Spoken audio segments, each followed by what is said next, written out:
तो इसी से संबंधित एक कथा है श्रीमद् भागवतम में। अजामिल नाम की कथा है, जो इस नाम के आभास मात्र से मुक्त हो गया था। बहुत बड़ा पापी था।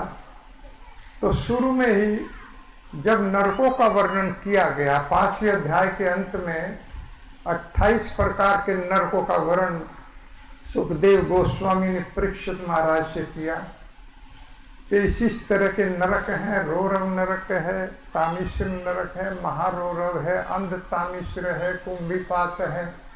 इस प्रकार से नरकों का वर्णन किया गया है और उन नरकों में किस किस व्यक्ति को डाला जाता है और किस किस प्रकार से उसको दंडित किया जाता है, पूरा वर्णन है। तो जैसे 4 नियम भक्त लोग पालन करते हैं, पर स्त्री गमन, पराई स्त्री से संबंध, और शराब पीना, किसी भी प्रकार का नशा करना, ये सब त्रुटिपूर्ण है। और मांसाहार करना, नशा करना, जुआ खेलना, ये 4 प्रकार के नियम बनाए गए हैं। अगर कोई इनका पालन नहीं करता है तो जैसे शराब पीने वाला है तो उसको एक लोहे को तपा करके बिल्कुल लाल करके उसका लावा बनाया जाता है और उसको उस व्यक्ति को पिलाया जाता है, अर्थात पूरा का पूरा शरीर जल जाता है। कारण शरीर होता है, नष्ट नहीं होता, बहुत सूक्ष्म होता है।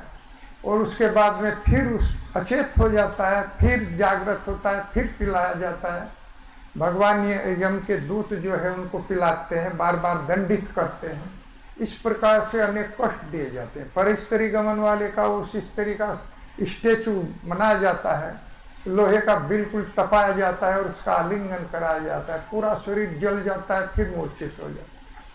उसको ऐसी ऐसी यातनाएं दी जाती हैं। रोरव नरक में रूरू नाम के जो सर्प से भी भयानक कीड़े होते हैं वो काटते हैं, उसमें डाल दिया जाता है और मांस नोचते हैं उसमें डाल करके। तो कितने प्रकार के वास्तव में कष्ट है। जब परीक्षित महाराज ने ये सुखदेव गोस्वामी से कष्टों का वर्णन सुना नरकों का, तो वो द्रवित हो गए, पिघल गए कि किस तरह से जीव को नरकों में डाल करके कष्ट दिया जाता है। और कहने लगे, हे प्रभु, हे गुरुदेव, इस जगत में भी जीव दुखी है, कहाँ इसे सुख मिल रहा।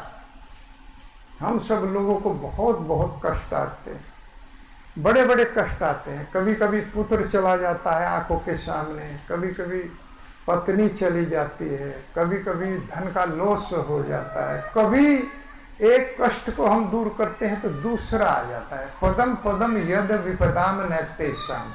लेकिन कदम कदम पर बहुत बड़ी बड़ी इस जगत में विपत्तियां हैं, बहुत बड़े बड़े कष्ट हैं। जब परीक्षित महाराज ने सुना कि इस जगत में कौन सा जीव सुखी है, हम सब लोग दुखी ही हैं इस जगत में, और बहुत बड़ा बड़ा मतलब जो है दुख हम लोगों को मिल रहा है, तो क्या हम लोगों को सुख है? कोई भी सुख नहीं है। और फिर इसके बाद हमको नरकों में डाला जाए। नरकों का ये बिल्कुल सत्य है। हम लोग भले ही विश्वास इस पर ना करें, क्योंकि इस जगत में भी बहुत बड़े बड़े कष्ट तो हम लोग देख ही रहे हैं। अनेक प्रकार की योनियां देख रहे हैं, अनेक प्रकार की 84 लाख प्रकार की योनियों का वर्णन किया गया है। मनुष्य योनि के बाद अनेक अनेक योनियों में अगर हमने कोई भजन नहीं किया तो उनमें डाल दिया जाता है। उसके बाद यमराज जी के यहाँ पहुँचाया जाता है, वहाँ कष्ट दिए जाते।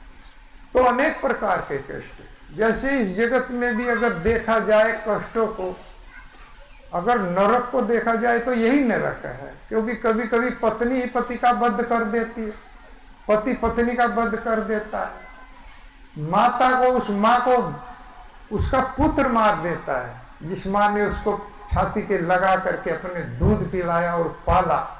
इस जगत में आपको देखने को मिलता है, पिता पुत्र को मार देता।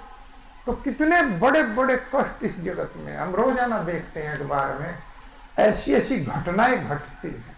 तो कहाँ सुखी है जी? बहुत बड़ा दुख है। पत्नी धोखा दे करके पति को मरवा देती और पति पत्नी को मरवा देता। ये कष्ट नहीं है क्या? पूरा जीवन मतलब ये कष्ट झेलते रहते। तो इस तरह से जब सुना कि इतना बड़ा बड़ा दुख इस जगत में है, और वास्तव में अगर देखा जाए तो जेल के अंदर देखिए किस प्रकार से कष्ट दिया जाता है। स्वतंत्र नहीं है, जेल में बंद कर दिया जाता है? कितने कितने वहां कष्ट दिए जाते हैं, ये नरक। फिर हॉस्पिटल में देखिए, बीमार होकर के चला गया तो हॉस्पिटल में स्वस्थ आदमी भी चला जाएगा, वो भी बीमार पड़ जाएगा। देख कर कितना कष्ट दिया जाता है इस शरीर को। फिर भी हम लोग इस शरीर में, इस जगत में भी सुख देखते हैं कि सुख है। कहाँ है?